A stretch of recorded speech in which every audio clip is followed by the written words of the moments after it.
Hey guys, what's going on? Back out in the garage again today. It has been a few days since I've been able to actually get out here and do anything with the cars. Just trying to catch up on yard work, things going on this weekend with 4th of July, traveling, picking up parts, seeing friends, seeing family. All of my car stuff kind of got put on hold for the weekend. So I got my box from Kevin. Camshaft is here for the blue car. We're just going to use the exhaust side. I'm going to use the factory intake cam. So now I have everything I need to put this engine together aside from the turbo. So I can get this all taken care of, get it set in the car, get everything ready for the turbo to be dropped in, and we could start moving forward with that. So what I'm going to do today is the caliper is binding up on my black car here. So those calipers that I took off the white car here before I put the 13-inch brakes on, I'm going to use one of those calipers for that car. They're both driver's side anyway, so it really don't matter which one I use. If I ever wanted to put those calipers back on, I'd get a passenger side redone. I'd probably actually get them both redone. That way they match the color a lot better. Because when they got sprayed, they came out really close to brown. So I'm going to get that taken care of. And then Matt messaged me. I'm going to pull the fuel cell off the white car here. We're going to run over there tonight, and I'm going to get that tab welded on. He's got a couple things he wants me to check out. And I might get lucky enough to actually get the cage done. I want to talk to him, see where he's at with his projects, and see if it's something he could do. But I think what we're going to do is we're going to change directions a little bit with the car, what we were going to do here. I was going to put a 10-point cage in it. That way, if I went to the track, I wouldn't have to worry about going 135 and having a really strict tech guy and have them want to kick me out. I'm going to put a 6-point in. We're going to make a bunch of 8th mile passes. Once I know that we got the 8th mile is solid and I'm on a good 8th mile pass, then I'll try and run the quarter. There's really no point in me really trying to get out there and run quarter mile right away without knowing what the car is going to do in the short track. So with the suspension changes, the weight changes, the tire changes, the turbo change, the cylinder head porting, the camshaft change, we're changing a lot of variables in the car. So the way it leaves is probably going to change quite a bit. It'd be nice if it left hard. And I mean, it would be really nice because 1.5s are the goal. That's where I want to be. If we can go 1.5 in the car, we should be okay. Definitely going to make enough power to get down the track. It shouldn't have any problem trapping somewhere between 132 and 135. We are a bit lighter than we were planning on. If we go with the 6-point, then we could probably count on taking maybe 25, 30 pounds out of what the cage would have been compared to where it's actually, from what we were planning on to what we're actually going to use. So it's even lighter, and I'm happy with that. Maybe eventually I will put some glass in the car. We'll play all that by ear. But I'm going to get this caliper stuck on my black car here. I'm going to pull the fuel cell off, and then we'll take you guys over to Matt's. I don't know if he'll let me film inside. I'm not going to push the issue. He's got a lot of nice stuff. So yeah, I'm going to go ahead and I'm going to get working on this black car here.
So we got the tab welded on the cell. I didn't take the camera in the garage last night because he does have a few nice things going on over there, and I didn't want to just intrude and try and film on his shop space. So I did get some footage on my cell phone of him welding, and that's what you guys just seen, was him welding that tab on the cell. So I got the cell back out here. I wanted to do this stuff last night, but I did stay over there a little bit longer than we planned on. Ended up bullshitting for most of the night, caught up. It has been a little while since I've seen the dude, so it was pretty cool to hang out and catch up, see the shop and the changes and what he's doing to his truck and stuff like that. So, but yeah, we're back home today. I'm gonna put the cell in, we're gonna get that mounted, and what I'm gonna do first is this hole, I'm gonna stick a bolt and nut through with a washer on the inside and on the outside so it looks like, so it sits like a stud. And then I'm gonna use that to mount the cell to the tab that we welded on. I'm gonna put that through, I'm gonna get that set up, but I'm gonna spin the filter off the inlet on this pump here and hope to God that I did just leave the O-ring off. If I did break it, I know I got another one. I'm gonna look at that real quick, get that figured out, and then I'm gonna get the stud, or I'm gonna get this bolt in here so we can use it like a stud for the cell, and then we'll get the hole drilled in the cell, we'll get the cell mounted, and then as soon as that's done, I did end up getting the drill bit and helicoil set. That way I can take care of the control arms for this car, and then we can put these right-handed rod ends in it. That way we actually have adjustable rear control arms. So yay, we're getting there. I didn't realize that the rod ends didn't come with nuts, so I ordered a set of those, just waiting for those to show up. So I can still put the car together and at least roll it outside without having those jam nuts here. So when I get those done, I'm gonna let those sit and I'm gonna work on this car, and then I'm gonna let the Loctite dry. That way when I put the bolt in it, or when I put the rod end in it, it won't lock tight to the threads of the helicoil. The Loctite will have time to dry the helicoil to the arm itself. That way we're not worried about pulling the helicoil when we try and do something with the car. So we gotta make, so like I said, we're gonna let that stuff dry. I'll work on the white car. We'll probably let it sit for 45 minutes to an hour, and then I'll go over and I'll spin the ends in, and we will put the rear control arms in this car, and then I'll put the back tires on. I'll move the exhaust out of the way, take all the move all the stuff that's behind the car out of the way, and then I'll set it on the ground, and then tomorrow I'll just move the caliper, push this one outside, and then we will get my buddy Mark's car here. So it's here for that gear set, and then we're gonna pull this one in. This is my buddy Mark's car. It's got a big turbo. I don't know how big it is, to be honest with you, but it's got a hood exit. So it's been a little rainy here the past couple days, so we got that guy to sit on there and keep everything okay. But it's got some Toyo R888 radials. I think these are 16 by 7s.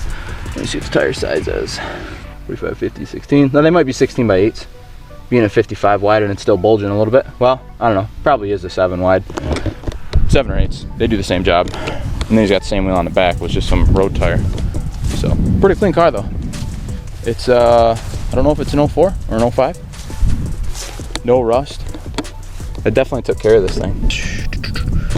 It's an 05. So it's a silver 05 car. I don't think it has kicker, but it's got a moonroof and everything. Pretty cool little car. When the wastegate opens up, it gets pretty wild. I did stand on it a little bit on the way here. But yeah.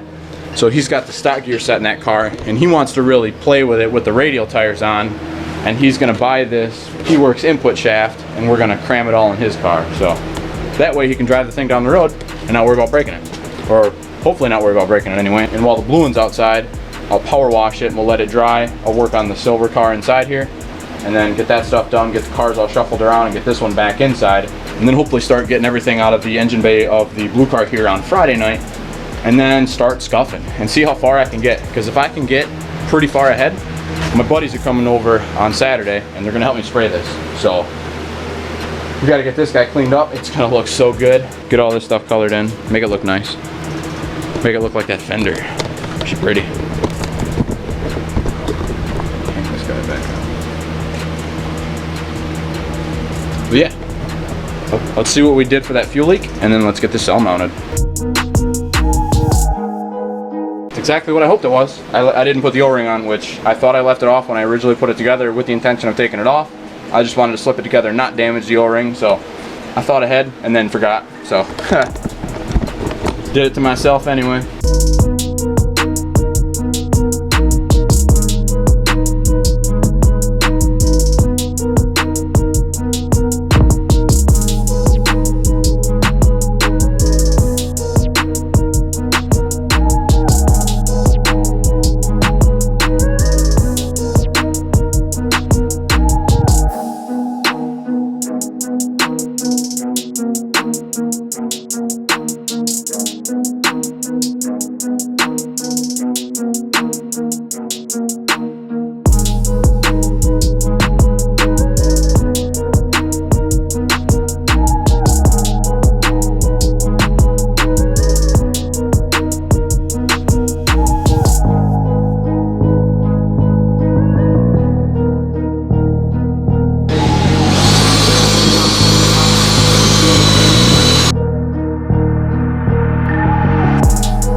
that was a fight. I don't know how well you'll be able to see this, but there's a hole that I drilled here, and there's a hole that was already in the car here, and you can see through that hole, this hole, the light. Well, there's another hole that's bigger than the head of this bolt.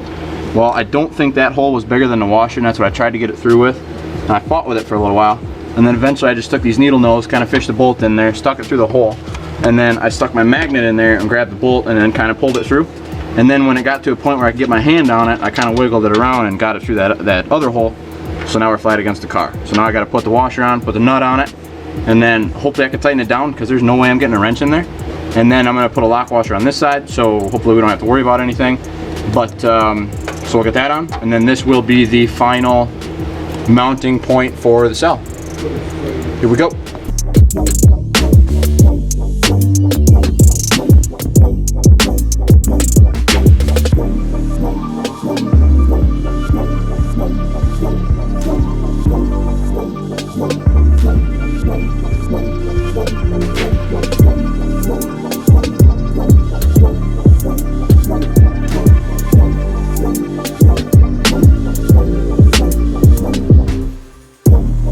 So I got the fuel cell mounted. We got it in with 3 bolts. So I used them like studs because I put the bolts through, and then I put a nut and a lock washer on the bolt through the car, so it would operate like a stud for the nuts that I put on, and spacers. So it spaces the cell out just perfectly, that we're not rubbing here. Really good spot. I mean, it's super solid, so that'll be easy to work with and fill. Return line looks pretty good. I did gain some clearance between the filler neck and the sheet metal here, so I'm going to knock this back a little bit.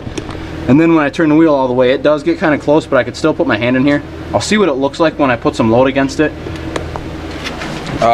These are the biggest tires I'm going to run, and it's really only a problem when it's like at full lock. So as long as the wheel's straight or mostly straight, I'm not too worried about anything else. When I race the car, it's going to be on 24.5-inch tires versus these, which are 26 inches. So we're going to lose 1.5 inches. That's going to give us 3/4 of an inch more clearance when we're out racing. So that should give us whatever we need. So now that this is done, I'm going to get the control arms drilled and get the helicoils in them, and then I'm going to probably come over to the white car and try to unhook the staging brake and hook it back up backwards as fast as I can, and then try to re-bleed it.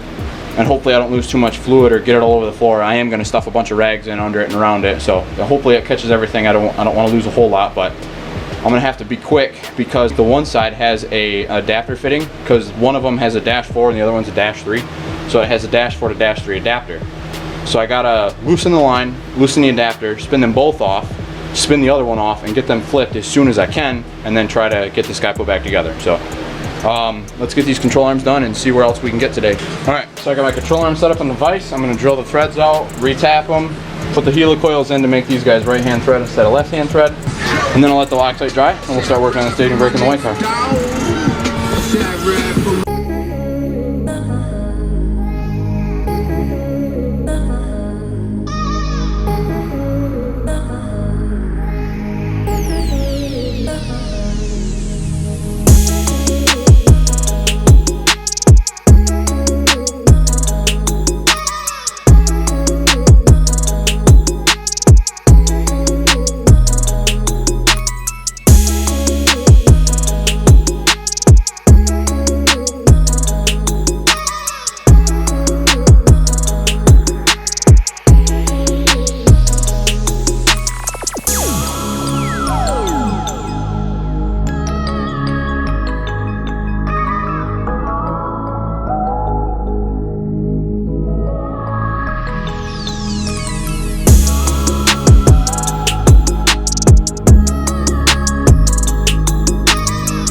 Well, lost another battle, but luckily enough I had a spare part to make it work.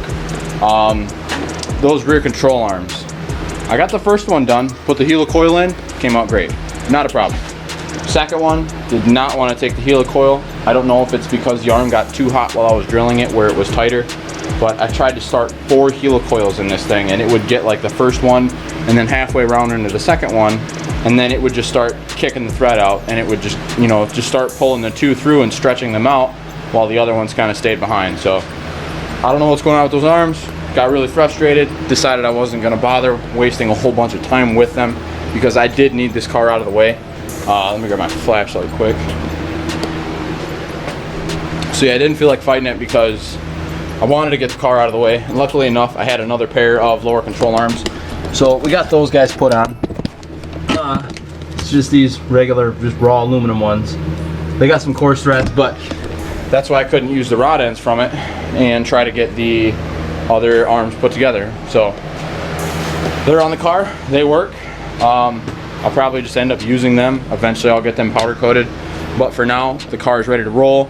We can push it outside, power wash it off, spray the underneath, spray the underhood, try and get this thing as clean as we can without really getting into it too crazy, and then let it air dry outside, and we'll bring that silver car in and we'll get to working on that gear set.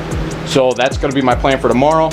So tomorrow after work I'm going to have to run over, grab the power washer, get back over here, start getting at it. Hopefully I'll have this car outside and ready to go. That's probably what I'm going to end up doing anyway, is before I work tomorrow I'll probably push this car outside while it's still cooler in the day, and then I will park it up on the hill. Well, I'll move the caliper, get the blue car outside, pull the silver one in, let it cool off, and then I'll go inside, I'll work, and then when I'm done working we'll get back out here and I'll get to going on that gear set with that silver car. So that's currently the plan. Matt said I should have the turbo by this weekend, if not early next week, so that is on the way. Got that camshaft from Kevin, that's in the car. I am going to paint the block. I did get some paint from Ryan and it looks really good on the engine he did, so I'm going to do it on my own. Or so I'm going to do it on mine too. It's this silver, I don't know what they call it. Cast iron, I guess is what they call it, but it's got some flake to it, and it's a really good looking silver. So I'm kind of excited. That'll clean all that up. And then the pipes that I had powder coated will replace this and this, so that'll clean that stuff up. As far as the rest of it goes, we're getting there. So as soon as that engine gets together, I can put it on this transmission right here, and then we can drop it all in the car. And then once I get a different transmission figured out, I will powder coat or paint the gear, or I will powder coat or paint that transmission case, and then I'll put the good gear set in it, and then we'll put it in the car, and hopefully I'll never have to take it out. That's ultimately the goal. I mean, if I got to take it out to change the clutch disc because we wore it out, I'm okay with that. I just don't want to break transmission parts with it, but if it does, it does. We'll back it off and then see if we can make it as reliable as possible without going too crazy. Anyway guys, I'm going to finish cleaning up. I got some parts kind of just scattered around here, so I'm going to clean all these miscellaneous parts up, get ready for tomorrow. That way I can just get out here and get after it. I'm not worried about working over stuff and things getting in the way. And then, so I got my workspace and everything pretty much ready to go. That way, like I said, I can just get out here, get right after it, get that car done, and then get this guy back inside and start getting it taken apart so we can get the engine bay painted. But, like I said, I am going to wrap this one up today, guys. Thanks for checking us out. Check out our Facebook, check out our Instagram, subscribe to the channel if you haven't already. You guys have a good one, stay safe, and we will see you at the track. Thanks.